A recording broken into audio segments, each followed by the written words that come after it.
बहुत समय पहले की बात है, जब इस ब्रह्मांड में जीवन का कोई अस्तित्व नहीं था। तब भगवान विष्णु ने एक विचार किया। उन्होंने मिट्टी से मनुष्य बनाने का निश्चय किया। भगवान विष्णु ने दिव्य मिट्टी को अपने हाथों से गूंथा और धीरे धीरे एक सुंदर शरीर बनाना शुरू किया। लेकिन जैसे ही शरीर बनता, वो अचानक टूटकर बिखर जाता। भगवान विष्णु ने फिर से प्रयास किया, फिर मिट्टी को गूंथा, फिर शरीर बनाया, पर हर बार वही हुआ। शरीर बनते ही दरारों में टूट जाता, मानो उसमें जीवन की कोई शक्ति ही ना हो। तभी वहां देवी लक्ष्मी पहुंची।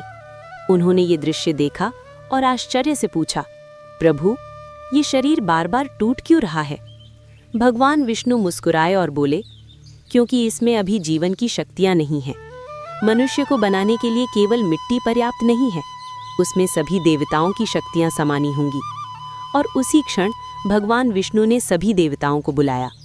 क्षण भर में वहां शिव, ब्रह्मा, कृष्ण, सरस्वती, सूर्यदेव, चंद्रदेव और वायुदेव प्रकट हो गए। सबसे पहले सूर्यदेव आगे आए।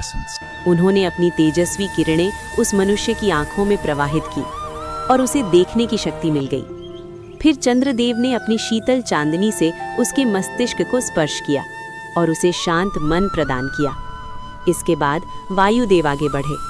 उन्होंने उस शरीर में प्राण फूंक दिए और पहली बार मनुष्य ने सांस ली। तब देवी सरस्वती ने ज्ञान और वाणी की शक्ति उसके भीतर प्रवाहित की, ताकि वो बोल सके और सीख सके। फिर भगवान विष्णु ने उसके हाथों को आशीर्वाद दिया और उसे कर्म करने की शक्ति दी। तभी भगवान कृष्ण आगे आए। उन्होंने उसके हृदय को स्पर्श किया और उसमें प्रेम की दिव्य ऊर्जा भर दी। इसके बाद ब्रह्मा जी ने सृष्टि की शक्ति उसकी नाभि में स्थापित की, ताकि जीवन आगे बढ़ सके।